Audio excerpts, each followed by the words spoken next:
बरसीपार नाम एक छोटे से गांव में किशन नाम का एक किसान रहता था। किशन के पास एक छोटा सा खेत था जहां वह गेहूं चावल की फसलें उगाता था। वह अपने परिवार का भरण पोषण करने के लिए हर दिन अपने खेत में बहुत मेहनत करता था।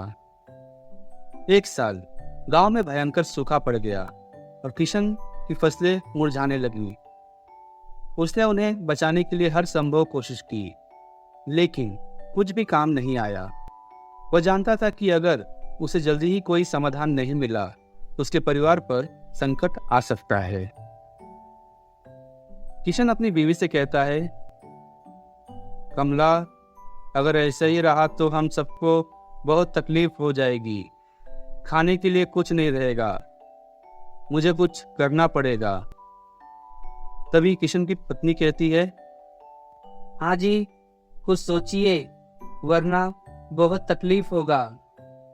हम क्या खाएंगे और हमारे बच्चों का क्या होगा? अब दोनों चिंता में आ जाते हैं। उसी गांव में किशन का एक दोस्त रहता है जिसका नाम महेश रहता है। वो दोनों एक दिन मिलते हैं। तभी किशन अपने दोस्त महेश से कहता है, यार महेश, देखो ना, इस साल बारिश नहीं हो रहा है। अगर बारिश नहीं हुआ तो हम सबको बहुत तकलीफ होगा। हाँ किशन, तुम सही बोल रहे हो, लेकिन हम क्या कर सकते हैं? नहीं महेश, हमें कुछ ना कुछ करना होगा, वरना हमारा क्या होगा और हमारे बच्चों का क्या होगा। ऐसा बोलकर वो वहां से चला जाता है। एक दिन किशन ने एक शक्तिशाली जादूगर के बारे में सुना जो पास के जंगल में रहता था।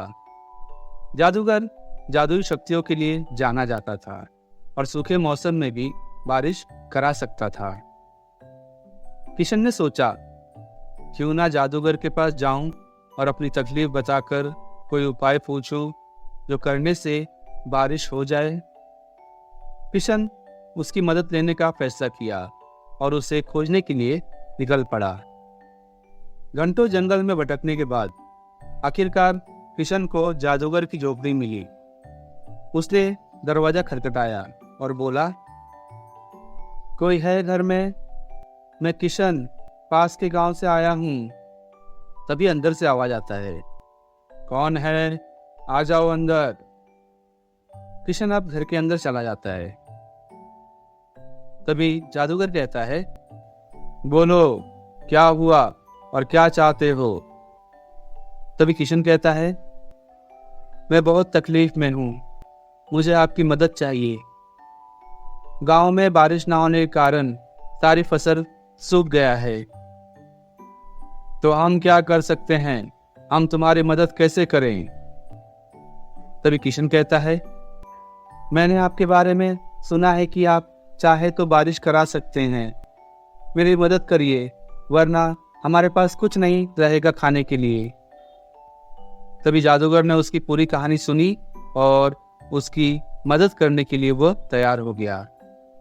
जादूगर ने उसे एक जादुई बीज दिया और कहा, यह लो, यह ले जाकर अपने खेत में लगा दो और यह बीज एक पेड़ के रूप में विकसित होगा जो उसके खेत में बारिश अवश्य लाएगा।